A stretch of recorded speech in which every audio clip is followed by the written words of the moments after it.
جی بسم اللہ الرحمن الرحیم. میں امین اسلم پہلے تو آپ کو یہ اکنالج کرتا ہوں کہ آپ نے جس جنون سے اور ڈیڈیکیشن سے یہ زور لگایا ہے ہماری بلین ٹری سونامی جو پہلے شروع ہوئی پختونخوا میں 2013-14 میں، اور اب بھی جس طرح آپ ایک ڈیڈیکیشن سے لگے ہوئے ہیں ہماری پاکستان کی مختلف طریقے سے اپنی انوائرمنٹ کو بہتر کرنا.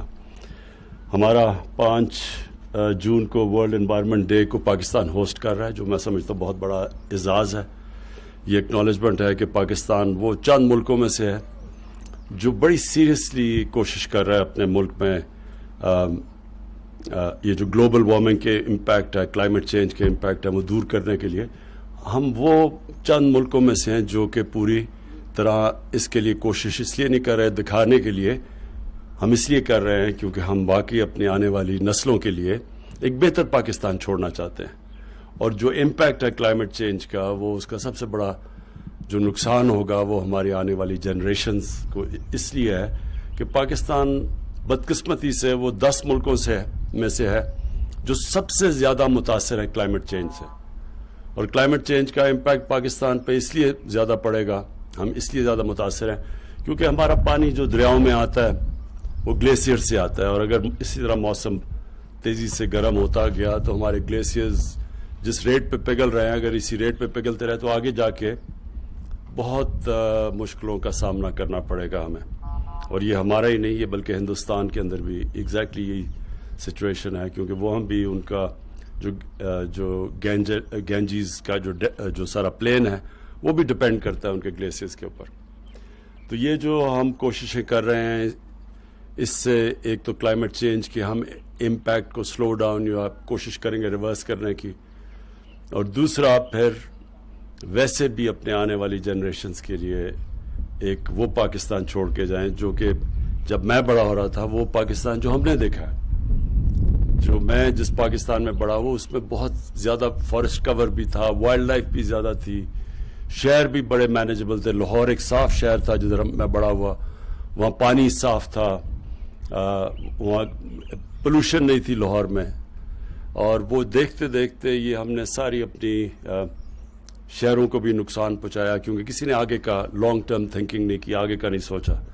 تو اب جس طرح ہم نے چائنا کے اگزامپل سے دیکھا کہ اگر ایک قوم فیصلہ کر لے تو وہ یہ ریورس بھی کر سکتی ہے. میں جب پہلی دفعہ گیا تھا سنگاپور تو ان کا جو مین دریا گزرتا ہے وہ بالکل ایک سیوریج کا نالا تھا. وہ آج آپ اسی دریا کو دیکھیں تو اس میں مچھلیاں بھی ہیں، صاف کر لیا انہوں نے. تو یہ ریورس بھی ہو سکتا ہے. یہ بالکل یہ ضروری نہیں کہ ہم سارے اپنی ایک پروسیس اگر ہم غلط طرف نکل گئے ہیں تو ہم ٹھیک نہیں کر سکتے. اور یہ ہماری کوشش ہے ساری 10 بلین ٹری سونامی بھی، اور یہ جو ہم اپنی پوری انوائرمنٹ کو، اپنے ویٹ لینڈز کو ریسٹور کرنے کی کوشش کر رہے ہیں. اور پھر ہم اپنی نیشنل پارکس بڑھا رہے ہیں، پروٹیکٹ کر رہے ہیں اپنا جو پارکس کے اندر جو وائلڈ لائف ہے. پاکستان کے اندر بڑی ڈائیورس قسم کی وائلڈ لائف تھی، اس کے اوپر بھی کیونکہ ہمارے جنگل تیزی سے تباہ ہوئے ہیں، وائلڈ لائف بھی بہت کم ہو گئی ہے پاکستان میں. تو یہ سارا جو میں نے دیکھا تھا، ہم نے ڈی آئی خان کے اندر وہ جو دریا کے ساتھ بالکل واٹر لاک زمین تھی، ادھر اب پورا جنگل اگایا ہے. اور وہ جنگل اگنے سے پھر وہاں ایک وائلڈ لائف بھی آ گئی ہے، برڈ لائف بھی آ گئی ہے. تو وہ اور پھر لوگوں کے روزگار بھی بڑھ گئے وہاں. تو ٹورزم کے لیے بھی جگہ پھر آگے جا کے اس سے بینیفٹس اس کے بھی ہوتے ہیں. تو انشاءاللہ 5 کو ہم ہوسٹ کریں گے، پاکستان ہوسٹ کرے گا ورلڈ انوائرمنٹ ڈے. اور ادھر پھر یہ جو ابھی امین اسلم نے بتایا کہ جو ٹرینڈز بتائیں گے بھی کہ کیسے ہم نے اپنی ٹرینڈز کو ریورس کر رہے ہیں، کیسے ہم اپنے جو آپ کہتے ہیں کہ جو ہمارا جو کیپٹل ہے انوائرمنٹ کا، اس کو ہم نے کیسے ریورس کیا کہ جب نیچے جا رہا تھا، ڈپلیٹ کر رہا تھا، اس کو ہم نے چینج کیا.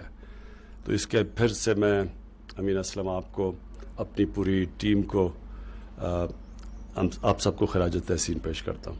شکریہ.